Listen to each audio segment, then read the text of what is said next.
Spoilers, duh. Well. Long time no see, guys. Welcome to the world of Metaphor Refantasio, the ultimate no-homo game. Metaphor is Atlus's attempt to bake a different pizza with the same ingredients by adjusting the heat and pulling out early, while an Italian opera guy sings in the background too loudly. The game opens with a philosophical question about ideas and then understandably proceeds to reference Plato in a pun involving a cat's name. We then follow the story of our heterochromia-styled protagonist and the ultimate antagonist, His Majesty Reinhard von Oberstein. Literally, this guy even has his own Vestaland. And just like the original Oberstein, and to be honest, in a 1v4 fight, that's admirable. The guy is so confident he doesn't drop a single bakana in a 100-hour-long game. Did I teach him a lesson in friendship power? You bet I did. Metaphor made me realize just how much Persona 5's setting, narrative, and story carried everything. Every outdated design pattern, every repetitive grind, every dungeon felt natural and belonged in that world, creating a coherent journey that immersed me so much I literally screamed when I changed someone's heart.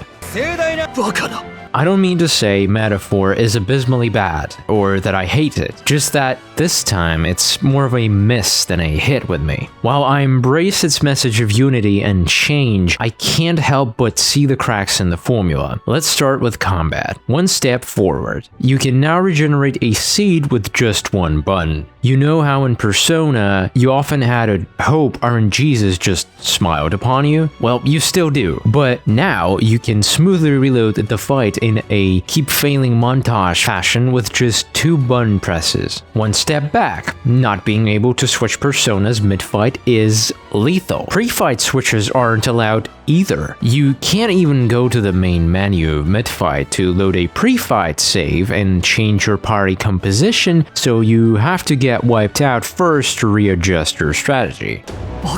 One step forward, greater tactical value in hitting, missing, repelling, or nullifying an attack. You know how in Persona when a boss repelled your attack, it was mostly a meat grinder situation? Well, not anymore.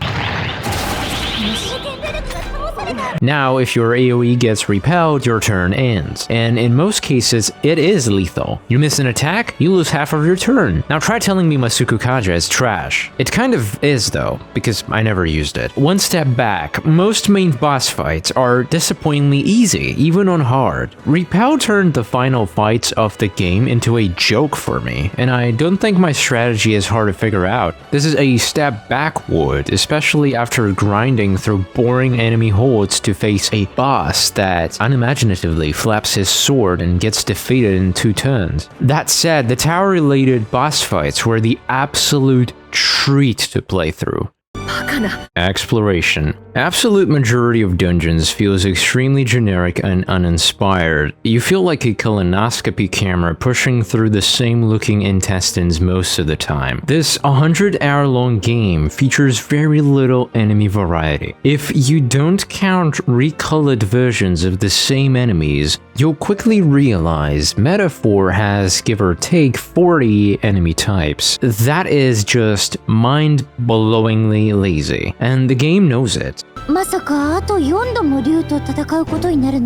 was our 3rd time fighting that human. But hey, they've got the ballsiest enemy I've ever seen in a video game, so that should count as 10. Quality of life. Here's how many actions it takes to switch your overworld archetype in Metaphor.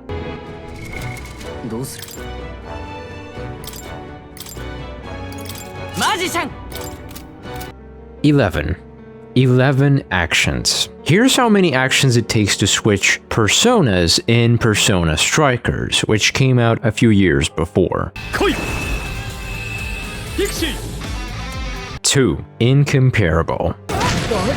Another closely related quality of life improvement would be locking specific equipment so it doesn't get swapped out for the better one in terms of pure stats. You have no idea how tiresome it got switching those boots out so I can regenerate extra mana points.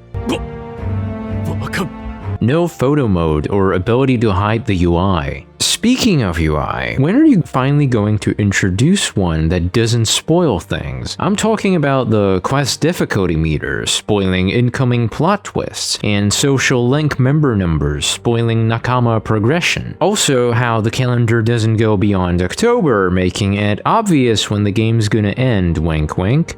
I encountered a major boss fight where you get one shot with an unblockable 9,999 damage attack. Any ideas? Well, it turns out this opponent only uses that attack if you're wearing repel boots. I wasted about 30 minutes testing different strategies to figure out how to counter this crazy insta-kill move, but all I had to do was put on a different pair of shoes to win the fight.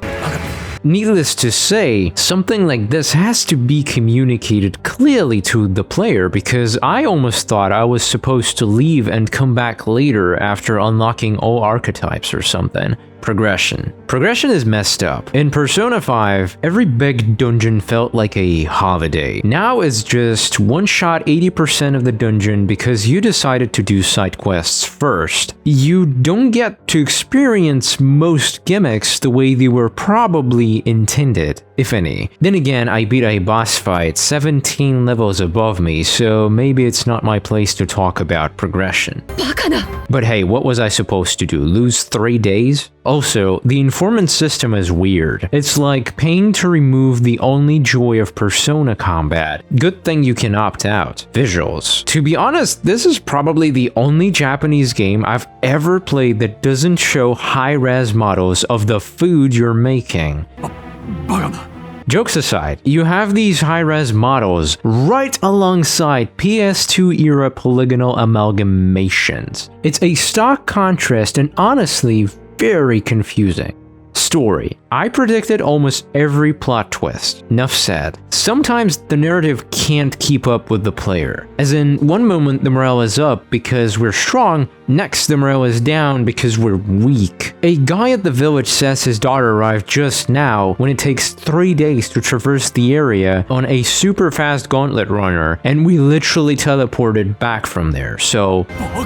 In other conundrums, is this a June and Darude Sandstorm reference? How did those guys get in? Is it spelled stratagem or stratagem? The correct spelling is stratagem. Thanks, Optimus Prime. What's the actual difference between Heizme and his clones? I literally pixel hunted this. Why is December the only month with 35 days in this world? Lastly, a few thoughts on the philosophical implications of personas versus archetypes. Morgana, at the end of Persona 5, delivers what I believe to be the game's main message. 人間には世界を変える力がある。今はほんの少し忘れてしまっているだけ。 However, when it comes to gameplay, the protagonist is the one who experiences the most change, while others show only limited growth patterns. With the introduction of archetypes, though, this idea is now more accurately reflected in gameplay, as literally anyone can be the protagonist. This brings me to a point where I can't resist reusing a joke from my old video. I'm the protagonist of this operation. You are a protagonist. That'll be all. Have a great one.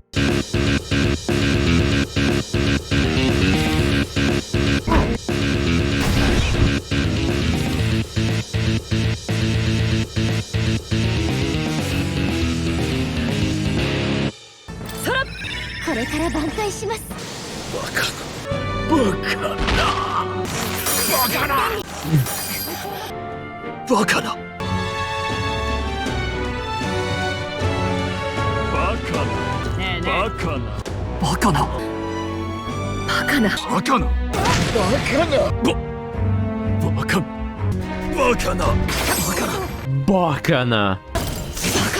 Bun. バカなバカなバカなバカなバカなバカなバカなバカなバカな